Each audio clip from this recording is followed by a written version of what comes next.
Hello বন্ধুরা, কেমন আছো? আশা করি সবাই ভালো আছো। ছোট্ট একটা মিনি ব্লগ নিয়ে এসেছি আমাদের বাতকুল্লায়। এখানে দেখো কি সুন্দর একটা মেলা বসেছে, অনেক বড় মেলা, প্রতি বছরই হয়।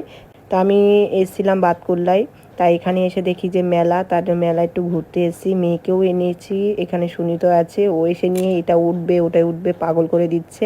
তা তোমাদের তো বলা হয়নি কিসের মেলা। এখানে বাতকুলায় বড় একটা হোব্বলের মেলা হয়, সেই হোব্বলের মেলায় আমরা এসেছি। আর এখানে ওই দেখো ওই পাশে দেখতে পাচ্ছ, ওখানে সব হোব্বলের সব দলের বাজনা নিয়ে এখানে বাজাই। খুব বড় মেলা। আমি যখন প্রথম আমার বিয়ে হয়েছিল আমি এসেছিলাম, তখনও খুব বড় মেলা দেখেছি। এখনও সেই সেম একইভাবে চলে যাচ্ছে মেলাটা, দেখতে খুবই ভালো লাগছে। আরও মনে কর জায়গাটা অনেক বড়, তো নতুন নতুন মেলাতে আরও কত কিছু নিয়ে এসছে, দেখতে আরও ভালো লাগে। 7 বছর আগে আমরা দেখেছি, 7 বছর পর দেখছি, দেখতে খুবই ভালো লাগছে। এখানে শেষ করবো ছোট একটা mini blog. Tata, bye bye.